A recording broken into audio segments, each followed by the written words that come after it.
မန်စီးတီးကကစားသမားခေါ်ယူမှုပိုင်းမှာတစ်ချက်အရှိုက်ထိသွားတယ်ဆိုတော့အားလုံးသိပြီးသွားပြီဖြစ်တဲ့အတိုင်းပက်ဂွာဒီယိုလာကမန်စီးတီးမှာ10စုနှစ်တစ်ခုကြာစိုးစံလာပြီးတဲ့နောက်မှာတော့နီးပြအန်ဇိုမာရီစကာရောက်ရှိလာတော့မှာဖြစ်တယ်ဆိုတော့သူနဲ့အတူသူ့ရဲ့မန်စီးတီးအသင်းကိုလူစရင်းကိုသူအကြီးအကျယ်သွေးတစ်လောင်းမှုပြင်ဆင်နေချိန်မှာပဲမာရီစကာရဲ့ပထမဦးဆုံးပြစ်မှတ်လို့ကန့်လန့်ခံထားရတဲ့သူတို့လိုချင်တဲ့ကွင်းလယ်ကျယ်ပွင့် Elliot Anderson အတွက်ပထမဆုံးကန့်လန့်မှုကို Nottingham Forest ကပြက်ပြက်သားသားညှင်းပယ်ချလိုက်လို့ဖြစ်တယ်ဆိုတော့အိမ်နီးနားချင်းမန်ယူအသင်းထက်လက်ဦးမှုရယူဖို့စူးစမ်းနေတဲ့အချိန်မှာအခုလို Manchester City အသင်းကအရှိုက်ထိပြီးညှင်းပယ်ခြင်းခံခဲ့ရတယ်ပေါ့နော်ဆိုတော့အလုံးသိတဲ့အတိုင်းဖြစ်တယ် Man City ရဲ့ကွင်းလယ်ဟာအင်အားတောင့်တင်းတယ်လို့ထင်ရပေမဲ့လက်ရှိမှာအပြောင်းအလဲတွေအများကြီးနဲ့ရင်ဆိုင်နေရတယ်နောက်ပြီးတော့ Nico Gonzalez တို့နောက် Tijani Reinders တို့ဟာအသင်းရဲ့လူစရင်းမှာပုံမှန်နေရာရဖို့ရုန်းကန်နေရတာကြောင့်တင့်တော်တဲ့ကမ်းလှမ်းမှုတွေရလို့ရှိရင်သူတို့တွေအသင်းကနေထွက်ခွာဖို့ရှိနေတယ်နောက်ထပ်စိုးရင်ကြကောင်းတဲ့တစ်ချက်ကကြတော့အသင်းရဲ့အသက်သွေးကြောဖြစ်တဲ့ Rodrigo စပိန် Real Madrid အသင်းကခေါ်ယူဖို့အပြင်းထန်စိတ်ဝင်စားနေတာဖြစ်တယ်ဆိုတော့စပိန်နိုင်ငံသား Rodri ဟာ Manchester City အသင်းနဲ့စပိန်လက်ရွေးစင်အသင်းတို့ရဲ့ကမ္ဘာအကောင်ဆုံးကွင်းလယ်ခန်းစစ်သမားတစ်ယောက်ဖြစ်ပြီးတော့2024ခုနှစ်မှာသူက Ballon d'Or ဆုရှင်လည်းဖြစ်ခဲ့တယ်နောက်သူက2024ခုနှစ်စက်တင်ဘာလမှာရရှိခဲ့တဲ့ဒူးအရွတ်ဒဏ်ရာကြောင့်တရားဒီနီးပါးလုံးနားခဲ့ရတယ်အခုဒဏ်ရာကပြန်ကောင်းလာတဲ့အချိန်မှာ2025-2026ရာသီထက်ဝက်မှာကွင်းလယ်သို့ပြန်ဝင်လာနိုင်ပြီးတော့ Manchester City အသင်းအတွက်22ပွဲသူကပါဝင်ကစားပေးခဲ့တယ်ဆိုတော့ La Liga ကလပ်ဘက်ကကြည့်မယ်ဆိုရင်လည်းအသင်းကသူ့ကိုခေါ်ယူဖို့အတွက်အထူးစိတ်ဝင်စားနေပြီးတော့အထူးသဖြင့် Real Madrid ရဲ့ဥက္ကဋ္ဌလောင်းဖြစ်တဲ့ Enrique Riquelme ကသူ့ကိုအဓိကပြစ်မှတ်အဖြစ်ထည့်သွင်းစဉ်းစားထားတယ်ဒါပေမဲ့ကစားသမားရဲ့ဆုံးဖြတ်ချက်ကတော့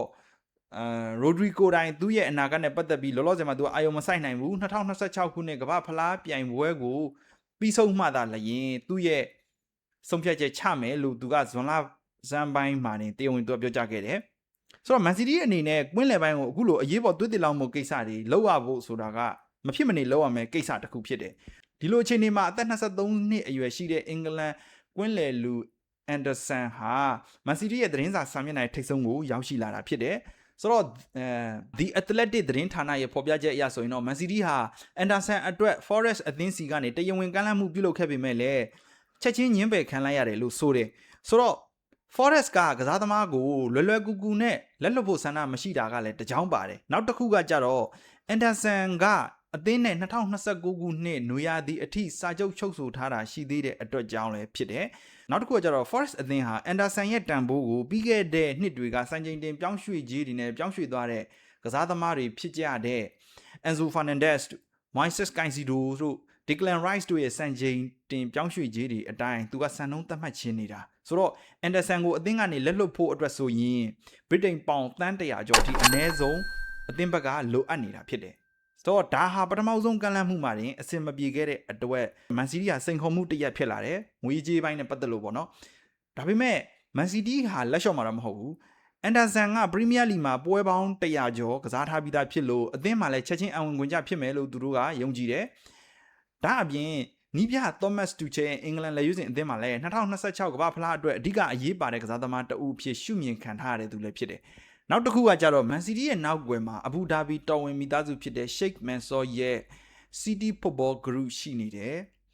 ဆိုတော့ကမ္ဘာတဝန်းမှာကလပ်အသင်းပေါင်းများစွာကိုပိုင်ဆိုင်ထားပြီးတော့စပွန်ဆာဝင်ငွေထုတ်လွှင့်ခွင့်ဝင်ငွေ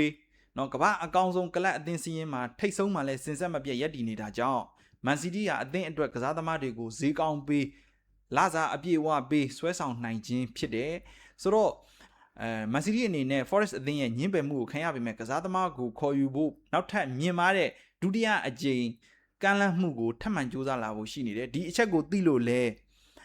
Forest ဘက်ကနေနည်းနည်းမူနေတဲ့ပုံစံပေါ်တယ်ပေါ့နော်ဆိုတော့